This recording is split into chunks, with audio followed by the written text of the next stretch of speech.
Hey, it's Jen Thoden with YourColorStyle.com, and welcome to another episode with Dr. Ellen. She had originally met me out on YouTube in the podcast to talk about the Midlife Summit, and I wanted her to come back and talk to us specifically about our chakra colors and what that means and how that can really enhance our lives, our well-being. And I can't wait to learn more about this. I know a little, but this is great because she's gonna tell us all about it. So there's gonna be seven colors. She's gonna correct me here in a minute. So let me just briefly introduce you, because hopefully people have already gotten to know you a little bit from the last one. So if anybody who's watching or listening hasn't seen the first interview that I did with Ellen, you should definitely check it out. We go through a lot of conversation around midlife and getting to know yourself again, and it's a really beautiful conversation. And so I'll leave that link so you guys can refer to that. But Dr. Ellen is known as the Midlife Whisperer, and she helps. I'm going to read what she has on her site because I really do love it, even though we're going to go off a little bit and talk more about chakras today. She helps you see who you are and where you want to go so you can create and live the life of your dreams, whether that's moving abroad, finding your soulmate, becoming a healer, losing weight and feeling great, starting a business, writing a bestseller, or ... And I love it. And she helps women and probably men get to where they want to go, meet their goals, especially around that midlife age time frame. So, but today she had shared with me that she could talk a little bit more about chakras and color, which is right up my alley. And I cannot wait for you to share that with us. So welcome back, Dr. Ellen. It's great to be here, Jen, and I'm excited to share color with you because color is energy. And so we're going to really talk about each one of these chakras has a different color and a different vibe. And you can really, by getting them all in balance, it can really help you to be happier, more joyful, have more energy. So I'm excited to dig in with your audience. Oh my gosh, I can't wait. So before we dive into each one, just give it, what is chakras? What is that? Okay, well, it's great to start off by saying that you're an energy being. We all are. Like, we think about ourselves as being solid matter. But, Einstein got it right when he said, E equals mc squared. Energy and matter are constantly, they're shifting. But, matter is actually lots and lots of atoms spinning very, very fast. We see things as solid, but we're actually energy. And there's just a lot of interesting things about quantum physics where energy and matter are constantly like doing this dance. So that's a thing to start to think about, that you and all of us are energy beings. And so what the chakras are they are basically energy vortexes. You can't see them. It's not like, your heart, your liver, your brain. It's not like they're physical structures in their body, but what they are is they are like spinning discs or kind of globes at various places in the body. There are lots of them, but there's 7 major chakras. They kind of come out of the sort of yogic Indian tradition. There's lots of other ways to conceptualize the human energy field. So like our energy field goes way out beyond our body. And so often when we're feeling ill or we're kind of feeling out of sorts, there's something sort of happening in this larger energy field. And so getting in touch with your chakras, starting to sort of lean into them, kind of feel them out, how each one's feeling every day, and then taking steps to balance them can really help you to stay physically happy and also holistically, mentally, emotionally, spiritually in alignment. So it's been a really fun modality for me. I also have to say I'm also a Reiki master. So I kind of, I'm an academic, but I'm also a healer. And so I really love conceptually how the chakras help you relate to yourself and how they help me to understand clients when I'm working with them. Wow. Okay. Thank you for that. I love thinking of ourselves as energy. Energy is everywhere. Energy is flowing through us. We're emitting energy and in different wavelengths. And so we can go on about energy probably for the entire conversation. So yeah, I just to say too, for people who are like, am I energy? Think about it. Every single cell in your body comes from sunlight. When people are like, oh, I'm not really energy. You think about either you eat plants or you eat animals that ate the plants. So we literally are, made from star stuff, all of those minerals and various components, and then all of the sunlight. And that's really what we are. We are light beings. Love it. So how do we start? There are there are 7 energy centers, right? That's what a chakra is. It's the energy center. So where do we start? What's the first one? Well, we start at the first one, which is called the root chakra. And it is at the base of your spine. So basically, if you're watching and you're sitting, it's where you're sitting. Okay. It's bright red. And it's interesting because red is a really slow color. And so this is the chakra, especially right now, where people are maybe feeling a little bit out of sorts. And this is where we're really grounded. This is where we feel safe, we feel secure, we feel like our needs are being met. And it's really, all the chakras are important, but if your root chakra is out of balance, it's like being a tree without roots. Like thinking about a big tree, it's got these deep, stable roots. And so when your root chakra is not stable, you're like waffling over, you're in fear. So instead of being able to lean into, happiness and love and contentment and your passion and your purpose, you're feeling really wobbly, and you're constantly looking for things that are going to help you to feel secure. And so there's lots of good ways to balance it. I mean, I think even just using a mantra like I am safe, I am secure, my needs are being met. Wearing red is great. Eating red foods. Essential oils can be really nice, a really nice grounding one. I like cinnamon, I like lavender, a kind of nice grounding oils. Making yourself a beautiful meal and getting out in nature is really, really helpful with this one. So taking, a walk out in the woods, if it's warm enough where you are, going barefoot. So really getting your feet grounding, doing gardening, anything that's going to help you to connect with the earth, even visualizing yourself, like a tree with roots, or doing yoga poses like mountain pose, like tree pose, where you're feeling really grounded and stable. So anything that helps you feel stable and secure is really going to balance out this root chakra, which, in our culture, our root chakra is notoriously out of alignment. So we're constantly, that's partially where our brain works. Like our brain is programmed to look for danger and what's wrong, not what's right. So we're always like, am I safe? Am I okay? So you really want to do whatever you can to feel safe and secure and really grounded, and feeling like all your needs are being met. Okay. And so from the color perspective, wearing red can help that energy and help you start to feel more grounded. It's at least one small thing you can do besides all the other things you just mentioned as well. Yeah. And I don't know if it's that small. I mean, you know how powerful color is. I know, like, I really think about like what right now I'm wearing purple, which is the third eye. And so I'm sort of talking about spirituality and your intuition. So really, a lot of times in the morning, I'll ask myself, like, what color do I need to wear today? And usually that's in alignment with the color and the chakra that needs a little bit more balancing. So I think that's a really nice intentional way of saying, I'm wearing red. I want to feel more balanced and stable and secure. Okay. So the next one is... Okay, number 2 is the sacral chakra. And so that one is located a little bit below your navel. And this one is bright, it's orange. And so really this is the chakra where you feel good in your skin. So the chakras go kind of from like a masculine, they alternate masculine, feminine. So with this one, you're feeling beautiful, you're feeling romantic, you're feeling good about your body, comfortable in your skin. So of course, wearing orange is really great for this one. Eating orange food, so things like oranges and carrots and squashes can really help you with that. Essential oils that are, that sort of orangey, things like mandarin and wild orange are really beautiful for that. And anything that makes you feel like lovely and pampered. So maybe, sitting and reading a beautiful romance novel, or taking a luxurious bubble bath, or, getting your hair done, maybe, going shopping and trying some new colors and seeing whatever makes you feel really good in your skin. That's what this second chakra is really going to help you connect with, helping you to feel really joyful and passionate about your life. Oh, wow. I think a lot of people are going to like that because they love the color orange. They don't necessarily always wear orange. And so understanding how else it could be brought into the world to be able to feed that energy source, it's really fun. Orange is a beautiful color. So how do you wear orange yourself? I mean, I think you can use accessories. I don't. I personally don't. It's just not a color that I normally personally would wear.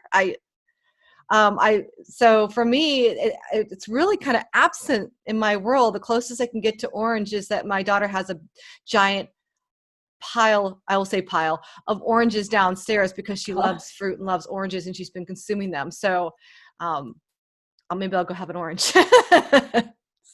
Yeah, it's not the easiest color to wear, but I think you could wear, accessories that are bringing that off. Maybe set it off with. Oh yeah, totally. I mean, that's the thing, right? Like it can be brought in. It's easily brought in with pattern. Orange is a color that can be tough for a lot of people to wear because it's just a very bold color. So if they don't want to wear orange, like you said, you can bring it in and its accessories and pop it in, and in pattern too. Plaids and florals are always going to have a little bit of orange or something in it, and they can easily pull that in. Yeah. And I should say these are like the rainbow too. So when you think about rainbow, it goes all the way up to white. Okay.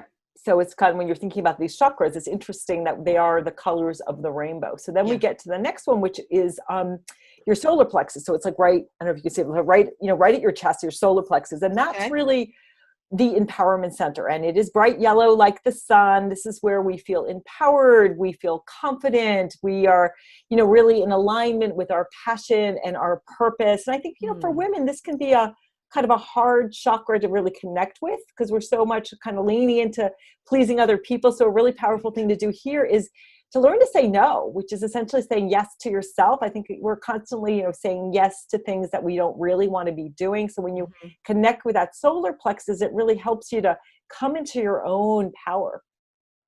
Yeah, I love that. And, it's funny because I think yellow also is a color people shy away from. I think because it's the brightest color in the spectrum. So therefore you tend to feel very bright when you wear yellow. There's different shades of yellow, of course. You don't have to wear canary yellow, I think, to be able to connect with that color. But I mean, I have a golden yellow dress that I only wear like in the summertime when it's hot outside because it just feels like that's when I should wear it. But I mean, I love wearing that color. Like it's nobody walks around in a yellow dress, and it does have that kind of empowering feel about it. And I never really thought about it as saying yes to me, but I kind of get it. Like it makes me feel good, and it's such a beautiful, bright, joyful, happy color to surround yourself in. We talked about this in another interview about, I was saying that I always was going to like the reds and the purples, and I was told to wear more yellow, and I absolutely love yellow now. Yeah. It's kind of, I think if people are listening, experiment, have fun with color. Notice like how you feel when you wear yellow, that we don't have to sort of follow these rules. I'm a New Yorker. So like New Yorkers always wear black, and I have friends and all they wear is black. And I'm like, no, there's so much more that you can do in terms of like having more energy. I think, and then adding pops of yellow, I think is powerful. Spending time in the sun is really, really great. Again, eating yellow foods.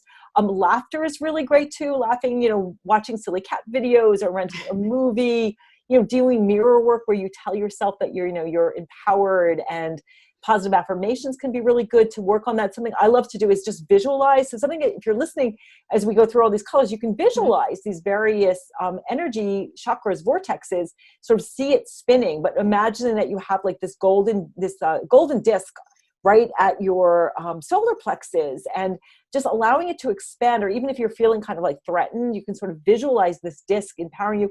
Doing some martial arts or taking some self-defense classes can be really fun to do too, to make you feel more empowered and really connect with that third chakra. Love it. Yes. You've got me thinking of all the things, and I would say, I want to add on one more thing. It's the Superwoman pose. So when you stand, you stand with your feet shoulder width apart and your hands on your hips, this upright, strong stance, Superwoman pose. And it makes that position alone makes you feel ready and empowered and strong. And somebody else but again, whenever you're like getting ready to go and do something, is to get ready with your Superwoman pose. Yeah, or you can just put your hands up and just go right on like that. Really does. And that's, Jen, you just hit it on the nail on the head. That's exactly that essence that you want when you're connecting with the solar plexus. You want to feel like, yes, I'm a rock star. I'm powerful. I got this. And I think, all of us want to feel that way more and more. And we sort of shy away and lean into wanting to please other people when it's important to please yourself and feel powerful and strong. Totally. All right. I agree. Next one. Okay. So now I was saying we go sort of masculine, feminine, we get to the masculine, which is the empowerment. And then we're getting to the heart. And the heart is really, in some ways, the heart's really what being human's all about, connecting with yourself, connecting with other people. It's green, and it's located, right at the center of your chest. And the heart's kind of like the separation between these sort of lower, more things of the world chakras and sort of the upper chakras. And so there's a lot of ways to ignite your heart. I love just putting my hand on my heart, and you just did that kind of automatically of just, I teach self-compassion. So having women, when you notice that you're stressed or suffering, just putting your hand on your heart and saying, what do I need right now? How do I love myself? Practicing loving kindness meditation can be really nice, where you're sending yourself loving kindness, you're sending other people loving kindness. I love bathing in Epsom salts, so taking a nice bath, and that can really help you connect with yourself. Befriending people, being kind to other people. When we're compassionate to ourselves, it's kind of a circle. Compassion to yourself, you have more compassion for others. More compassion for others, you have more compassion to yourself. Connecting with dear friends. Using full spectrum lighting can be good. It's good for the third chakra, but also for your heart chakra. So many ways. Letting go of resentment is really great too. I think we hold on to resentment, but forgiving ourselves, forgiving other people, getting some cardiovascular exercise to work your heart is awesome here. And also anything with roses, so that sort of lovely smell of using rose essential oils, or drinking some tea with rose, or buying yourself roses, are just really lovely ways to connect. And just saying I love you, so saying I love you to your friends, to yourself, to your pets, can really help you to connect with this energy of love, which I think is kind of the largest energy of everything, of leaning into love and compassion, and leaning away from sort of fear and anger and resentment. So I can almost envision it too, like you had said solar plexus, which was here, and then I can see like a yellow glow. And when you think about your heart, you can almost see like that, like a green glow sort of expand all the way out. Because like you said, like that love and compassion is that energy that is such a high energy, and it has such a positive influence around you. And I like what you said about, showing compassion to others, because in a way it's showing compassion to yourself. Sometimes it takes practice, right? We forget, we're not bad people. We forget, we're busy, we're doing all these other things, and practicing compassion and love to other things, other people, to animals or whatever, is a really good practice to remind yourself to be the same toward yourself as well, right? It's that outward and inward kind of reflection. Yeah, absolutely. And I love that you grasping these concepts, because I think we know this naturally, that love is super powerful as, as moms, and, having pets, and we don't always think about loving ourselves. So essentially self-compassion is about treating yourself the way that you would a good friend. And that's kind of an easy way to start thinking about it. If you're a little resistant to loving yourself, thinking about, well, if, how would I treat a friend in this situation? If something happens to you and you're feeling stressed or anxious, think about, well, if a friend came to me with the same situation, what would I say to her? How would I respond to her? How would I reach out? And do that same thing towards yourself. So when you reach out towards yourself with the intention to feel better, because compassion means to suffer with. So when you're trying to make yourself feel better, that becomes an act of self-compassion. So even if if you take a bath with this act of that's going to make me feel better, or make yourself a cup of tea to be there for yourself, you're practicing self-compassion. Nice. We always think about including ourselves in the circle of compassion. Okay, so the next one, let me guess. We're going up the body. So we've had the root, we've had our lower abdomen, our solar plexus, our heart. So then that must be our neck. Very good. You got it. So it's the throat chakra. You get an A for your chakra. Oh, throat. Okay, throat. Okay. Yeah, well, that's where your neck is, your throat. So, this is how we express ourselves. So like the throat chakra is kind of like the chimney for both, like we've got the soul and the heart. And so this is kind of how you are expressing yourself, how you are communicating with the world. So it's kind of like our mechanism to get our needs met. So whether that's like trying to get the needs met of the root chakra, or expressing love through our voice. So it's blue, and it's right here. And so there's great things you can do. You can wear blue. You could put a blue scarf on. Lots of also along with essential oils, there's also crystals that you can wear that are of that color. So you might want to wear something like turquoise. Public speaking can be really good if you want to share things. Journaling can be really good to express yourself through writing, and again, laughing, singing, humming, anything that's going to get that vocal cord moving and acting, doing some intuitive reading. So you're kind of connected. We're going to get to the intuitive center in a minute, but anything that's going to get you expressing yourself in a way that really feels authentic and really helps you to share love and wisdom is really going to help balance that throat chakra. So if you're someone who, for me, I get a lot of, like, when I get sick, it's always my throat. So feeling like you get a lot of sore throats or you feel choked up, this might be an area in your life that's a little bit out of balance. You want to start thinking about, how do I express my truth? And it's that word truth, right? It's not necessarily voicing to be heard as much as, like, to be loud. It's more about, I want to say what I really am thinking and feeling, which I think many people hold back, right? Like we want to say, I don't want to do that, no thank you, or this doesn't feel right, I don't like this, or the opposite, I love this. And sometimes people shy away from just admitting that they love to do something, or I love this song or whatever. We hold back that truth. I'm using really simple examples here. I'm sure there's far more deeper examples that we could get to, but it's all around the same thing, right? It's around really being able to say, this is who I really, really, truly am. And I suppose you could, with or without fear, it doesn't really matter, as long as you're able to vocalize it, right? Yeah, absolutely. It's that, Brene Brown, let go of who you think you're Yes. supposed to be, and embrace who you truly are. And so Right. often we are scared to, like you said, either say, I love this song, or, I love this movie or this place. And we're kind of scared what people are going to think, or we hold back and stuff down things we want to say. And then it comes out in Right. other ways. Like we might feel angry, we might Right. feel resentment, or it might come inward, and we might get sick because we're not expressing ourselves. And I think as women, we're really taught to please other people instead of ourselves. Sure. So it takes a lot of work to work on expressing yourself, getting your needs met, but ultimately you're going to be happier. And Yeah. I think if people really love you, they want you to be, Right. yourself. Yeah. The LGBT community comes to mind when we talk about this, right? Being true to yourself and being able to say it out loud, what you really need and want, and hope for acceptance. And I suppose in a way, be okay if it's not going to be accepted by everyone, and to find that love and support where you need it, where you can find it, right? Yeah, absolutely. And find Yeah. out like who your tribe is, and I think that this is a piece of this energy work too, is figuring out who you truly resonate with. Like, Right. where Yeah. do you feel comfortable? Like getting back, these all chakras are related. So getting back to that second chakra, feeling comfortable in your skin, Yeah. noticing how your heart feels when you're with certain people. We're, again, energy beings that we resonate. We have vibes. We put vibes out. And this is kind of where that whole law of attraction thing, what that's all about is we're resonating and we're attracting what we're putting out. So, if you put out love and wisdom and compassion, well, that's what's going to come back to you. If you, putting out fear and, anger and, that's this sort of resistance, well, that's what's going to show up.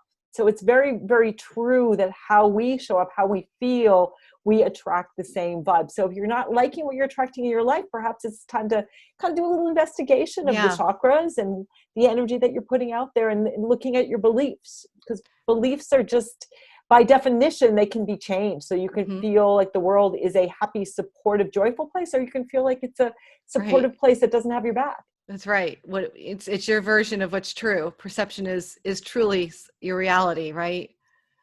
Okay, so number 6. All right, so 6 is here. It's your third eye. It's right between your brows, and I'll let you guess what color that is. What do you think? Okay, so we went from blue, so it's got to be purple.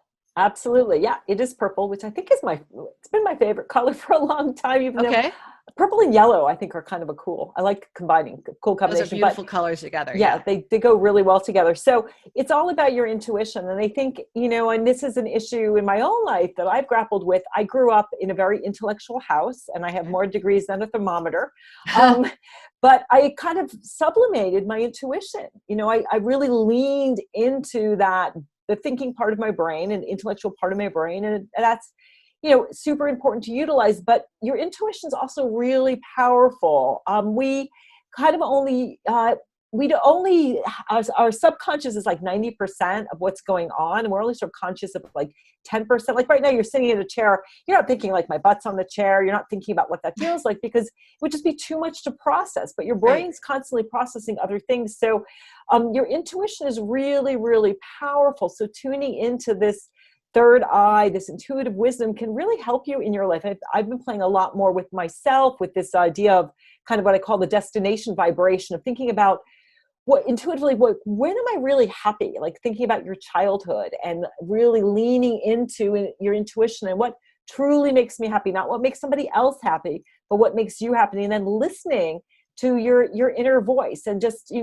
standing back a little bit and letting your intuition, those intuitive hits that we often brush away, letting really cultivating that. It takes work, and things like meditation can really help.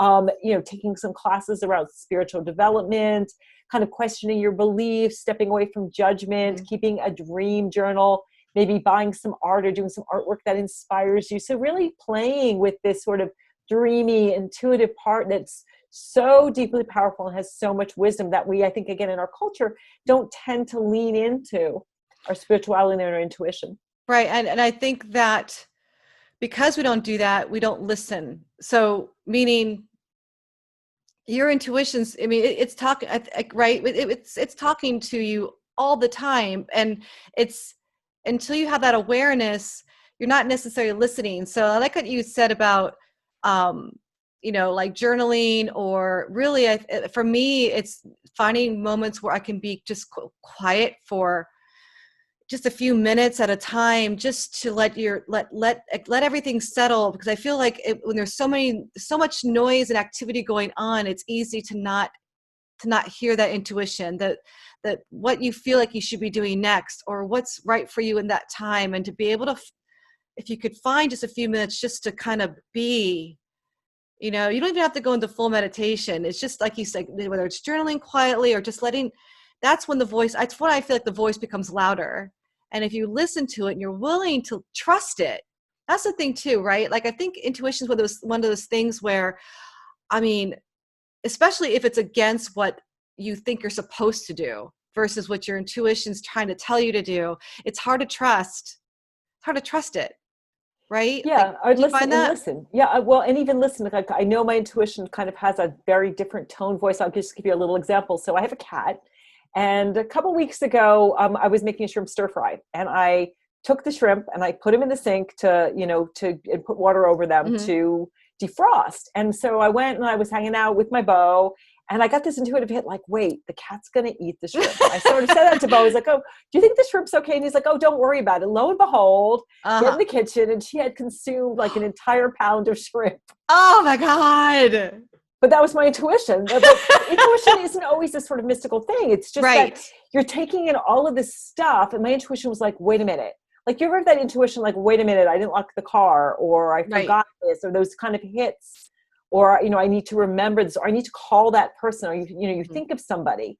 Right. And so we're all energetically connected, and there's so much wisdom there, but we're not taught in our culture to listen to it. So, it's a good story to make sure that your cat doesn't consume it. I know. The cat. All right. And then 7.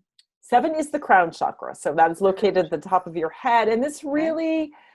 how we connect with the divine, whatever that is to you, God, source, spirit, consciousness, whatever your spiritual beliefs, it's really how you connect with that kind of larger sense of meaning. It's not like it doesn't have to be a religious thing.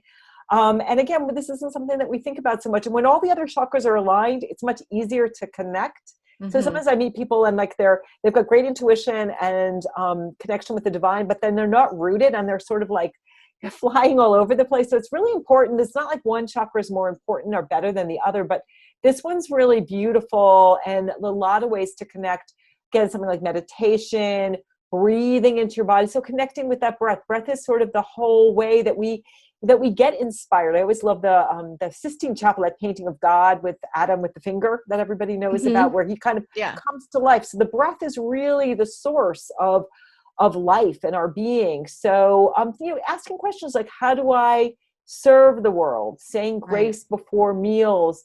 thinking about things that cultivate awe. Like for me, a lot of times it's just being out in nature and just especially, you know, in the spring when things are blossoming and regenerating, being more mindful. So just really practicing being present, slowing down, something that's really hard for me. I've got a lot of fire energy. So just slowing down, taking your time, maybe going on a retreat, whether that's like a half a day or going away for, you know, a weekend, going to services if that works for you, joining some kind of spiritual community, whether that's, you know, doing yoga or joining some kind of spiritual group. Wearing white can really be helpful too. And then maybe just praying, setting an intention to connect with the divine, with God, source energy, the universe, whatever that is for you, can help you. I think the universe is always talking. God is always talking to us, but we're not always listening and connecting. So I thought that I read somewhere, I think this is all related, a picture, I listened to something where you had mentioned all the chakras aligning in order for everything to kind of, for you to feel, well, I guess in a way aligned, right? And in a really good place, and for everything to kind of work and flow. So for that crown chakra, that energy, it's an energy that's going down and in through the chakras. Is that right? Correct. So there's energy going down and in. So I mean, sometimes I'll tell people to sort of think about the, you know, that light, you know, 200-300 feet above your head coming in through your crown, and then also connecting with the earth. So just, you know, putting your feet on the floor, feeling yourself rooted and grounded, or even visualizing that you have like a root that's connected to the base of your spine. That's like you're sitting on a giant tree trunk.